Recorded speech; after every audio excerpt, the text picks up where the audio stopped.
Anrok was said to be the greatest pirate of his time. It was said that he would have climbed 1,000 mountains, ventured into the darkest caves in search of precious treasures, unearthed the greatest wonders of this world, and annihilated the greatest barbarians. Anrok was adored and feared by all, so great was his power. He braved the seas alone, unmanned.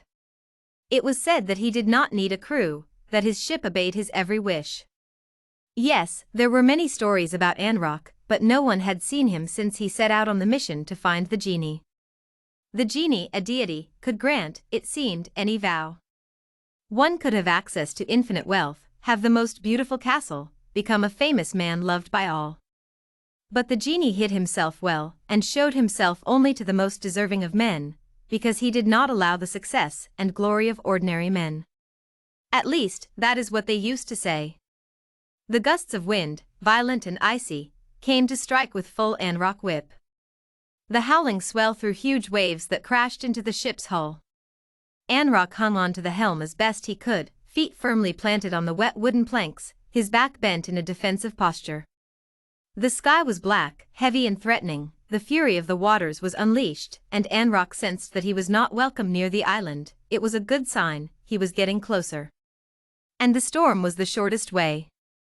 He was alone on the ship, it was true, and it was terribly dangerous to venture here, but now that Anrok had no crew, he had no one to protect, and nothing to lose. Anrok felt the power of the storm pushing him back and turning his hands on the helm, but he didn't give up. He had to continue straight on to the island where the genie was. His feet were slipping, and he could see the frozen water pouring over the deck, waving in a furious dance between ropes, cannons and masts, and he could feel it seeping into every layer of his sturdy leather clothes. It was in a storm like this that he lost his men last year. The sea monster had risen from the depths of the water, pierced the hull of the boat with its tentacles as sharp as blades before luring it into the abyss. They tried to retaliate, but the harpoons and gunshots seemed to slide over the beast. Only Anrok had escaped that day, and he could not explain why. He had managed to escape the tentacles, abandoning his boat and his loyal crew to return to the surface. For nearly a decade, they had felt so invincible, defiant, and laughing at the nose of death too many times. None of them could have imagined such an end. Sometimes Anrok could still hear them singing at the top of their voices on the deck, bellowing information about the direction of the wind, or where to reload the powder cannons, in a characteristic, gruff and hesitant way that suggested the rum had flowed. He could see the smile of Lgrd, his second in command, as they brought back in vain the treasures and other riches they had unearthed. Lgrd was a great strategist and fighter, and a true friend. He could have been a great person, even greater. Now he belonged to the cold and lightless waters of the abyss. Anrok tightened the bar even stronger. According to the stories, legends, tales and indications that he had been tirelessly collecting for a year, it was on this island that he would find the genie. He had found a new ship, smaller, faster and stronger, designed to cleave skillfully through the storm, if it had not been so brutal. The masts wobbled, the boards creaked. If he fell, it would surely be the end. No one knew, he had learned this at his own expense, what could be hidden under water, especially when it surrounded the mark of a deity. Suddenly he felt himself lifted up into the air by a titanic force. He tried in a desperate reflex to grasp the tiller, but it tore off the planks of the ship as easily as a ripe fruit from a branch, and fell heavily on the ship when, dragged upwards, he let it go. Several meters above his ship, Anrok saw that nothing but the wind was keeping him in that state. He pulled a dagger from one of his leather pockets and skillfully cut the wind, trying to find a loophole in the unnatural situation, but to no avail. It was as if he was trapped. He was so close to his goal, he couldn't let this entity neutralize him. The gusts of wind whipped his face and all his equipment was soaked. The entity that held him in the air threw him into the water at full power. It was starting all over again. He took a deep breath before he was fully immersed in the dark and turbulent waters. The sound of the storm faded to a muffled sound in the background. The water hugged him from its frozen embrace.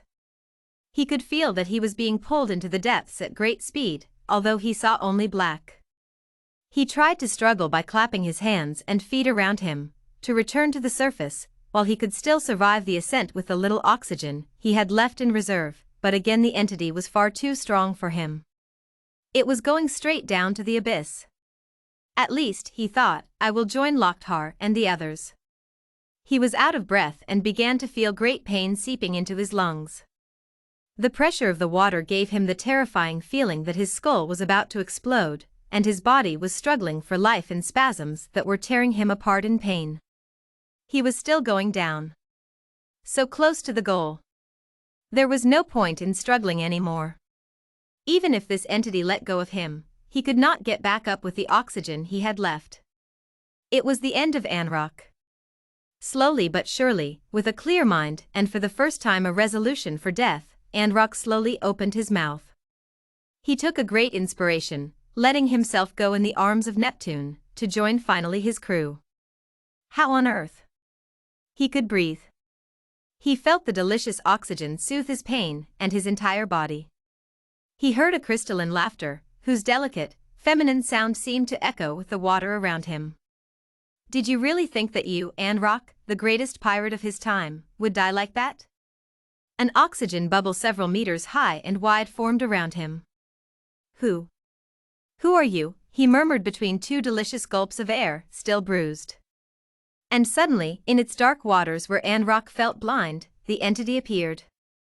Her whole body seemed to be made of undulating water filled with thousands of little star-like lights. She was splendid and majestic, and must have been between 2 and 3 meters tall. She illuminated Anrok and the surrounding waters with her divine glow. Anrok could distinguish her feminine forms, her long wavy jet hair and her silver eyes, shining like 2 small moons in the center of her face, from which she looked at him with an amused look.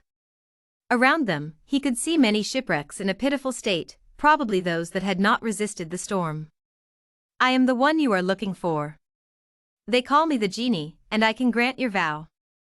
In front of Anrok's stunned look, she continued. I don't live on the island. I live in these waters, and I cannot be found. I am the one who comes to meet men, if they deserve that I grant them a vow. You have braved many dangers, Anrok, and your life is one of adventure, struggle and treasure, am I not right? He hastened to his knees in front of the deity, and bowed his head with unabashed respect. I couldn't be more relieved than to have finally found you. I need you, if you will accept it. The crystalline laughter resounded again, and the genie slowly moved closer to Anrok. What do you need, O brave pirate, you who take what you want, when you want it? Do you need more wealth? Please, genie. He was there at last. This moment he had been waiting for a year, these words he couldn't wait to pronounce. He shook his head slowly, before raising it, staring resolutely at the genie's 2 sparkling pupils. Bring my crew back.